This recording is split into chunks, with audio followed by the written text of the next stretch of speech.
नमस्कार, स्वागत है आप सभी का। 69,000 शिक्षक भर्ती में एक बड़ी खबर यहाँ पर ये है कि 69,000 आंसर की में हाई कोर्ट डिवीजन बेंच का ऑर्डर, जिसके खिलाफ की सरकार ने स्पेशल अपील भी की थी सुप्रीम कोर्ट में, जो माननीय सर्वोच्च न्यायालय से भी खारिज हो गई और हाई कोर्ट डिवीजन बेंच के ऑर्डर को सही बताया गया। और आप देखेंगे single bench high court order से भी कंटेम्प्ट में भी ऑर्डर आ गया है कि 2 महीने के भीतर अनुपालन करने के लिए जो समय लिया गया है या फिर समय दिया गया है कोर्ट की तरफ से। तो अब यहाँ पर जो 25/8/2021 के बाद के याची हैं या जो याची नहीं बने हैं, सभी को 1 अंक देने की मांग की जा रही है। यानी 1 अंक से पास हो सकते हैं और अगर अंतिम चयन सूची की जो कट ऑफ है, मेरिट है, अगर उस कट ऑफ के अंदर आते हैं तो उनका सिलेक्शन होना चाहिए उन अभ्यर्थियों का। और अगर देखा जाए तो ये नियमानुसार तर्कसंगत भी है, लेकिन माननीय कोर्ट के अगर ऑर्डर को देखेंगे तो उस हिसाब से चीज़ें यहाँ पर संभव नहीं लग रही हैं। और दूसरी तरफ आप देखेंगे जो स्पेशल अपील डाली गई थी सुप्रीम कोर्ट में, उसका आधार यही था कि हमारे पास सीटें नहीं हैं, हम किन पदों पर नियुक्ति देंगे। तो जिनको 1 अंक ही मिला केवल, और उसमें भी एक कंडीशनल है, उसमें जिनको राहत दी गई है, ना कि सबको। वहाँ पर जो 1 अंक से पास होंगे सिर्फ उन्हीं को, और उसमें भी जो मेरिट सूची में आएंगे। तो पहले उन अभ्यर्थियों की ही नियुक्ति यहाँ पर अगर करना होता गवर्नमेंट को, विभाग को, तो बहुत पहले कर चुके होते, लेकिन अभी तक उन अभ्यर्थियों की नियुक्ति नहीं हो पाई है। सुप्रीम कोर्ट से भी उनकी जीत हो चुकी है। अब जो शेष अभ्यर्थी हैं, याची नहीं है या फिर बाद की याची बनी है, उन अभ्यर्थियों को भी 1 अंक का लाभ देने की मांग की जा रही है।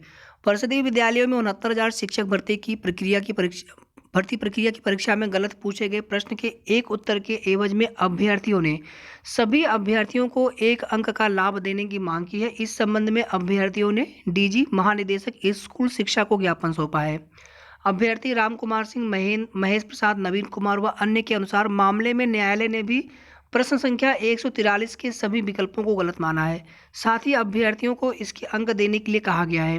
इसके बावजूद चर्चा है कि इसका लाभ सिर्फ उन्हीं अभ्यर्थियों को दिया जाएगा जो उच्च न्यायालय में याचित थे। ऐसा होगा तो अन्य अभ्यर्थियों के साथ ये अन्याय होगा। मांग की है कि प्रश्न के मूल्यांकन में समानता बरती जाए। अब देखना होगा कि सरकार या विभाग किस प्रकार से निर्णय लेते हैं, डिसीजन लेते हैं इस प्रकरण पर। और इसी के साथ साथ आप देखेंगे आरक्षण की विसंगति में, एक तरफ जहां 27% ओबीसी, 21% एससी, और दूसरी तरफ आप देखेंगे भारती पटेल, तीसरी तरफ आप देखेंगे सामान्य वर्ग की आज का, फिर दिव्यांग आरक्षण। और सरकार ने जो लिस्ट जारी की है 6800 की, तो इसमें 6800 के फेवर में सरकार पूरी तरह से है और ये विसंगति स्वीकार की गई है। और इसमें अभी जो कुछ भी आर्गूमेंटल चीज़ें हुई हैं इतनी कोर्ट सुनवाई में, अब रिटन सबमिशन का समय चल रहा है। रिटन सबमिशन होने के बाद हमने पहले ही आप सभी से कहा था कि कोर्ट ऑर्डर की छुट्टी शुरू होने से पहले 6800 ओवरलैपिंग एमआरसी आदि प्रकरण जो है एक साथ बंचेज, तो इसका कोर्ट ऑर्डर आने की उम्मीद बहुत कम है। सुप्रीम कोर्ट में या हाई कोर्ट में जो दिसंबर की लास्ट की छुट्टियां होती हैं ठंड की, तो अब ये छुट्टियां समाप्त होने के पश्चात ही आपको कोर्ट ऑर्डर देखने को मिल सकता है, क्योंकि सभी के रिटन सबमिशन होने के बाद फिर कोर्ट ऑर्डर, एक विस्तृत कोर्ट ऑर्डर लिखा जाएगा जो कि कई पेजेज का होगा, समय लगेगा उसमें। बाकी जज साहब के ऊपर है, अगर वो चाहे तो जल्दी भी कोर्ट ऑर्डर, जल्दी भी फैसला सुना सकते हैं। पूरी तरह से चीज़ें अब उनके ऊपर है।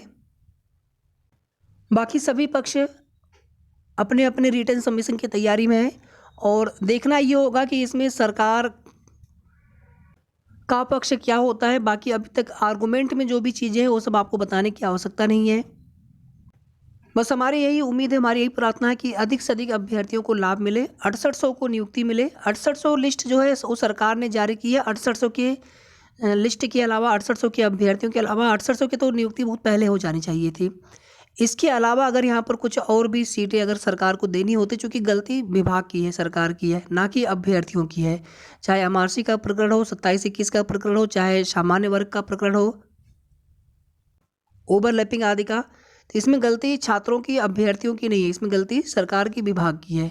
तो उस गलती को सही करने के लिए यहाँ पर अधिक से अधिक अभ्यर्थियों को समायोजित किया जाना चाहिए, उनको न्याय मिलना चाहिए। शेष आगे की जो भी ऑथेंटिक सही अपडेट मिलेगी आप सभी को समय समय पर हमारे चैनल के माध्यम से जानकारी दी जाएगी। वीडियो को आप सभी प्लीज़ लाइक कर दिया करें, शेयर आप सभी कर सकते हैं। साथ ही अगर आपने अभी तक चैनल को सब्सक्राइब न किया हो तो ज़रूर सब्सक्राइब कर लें। धन्यवाद।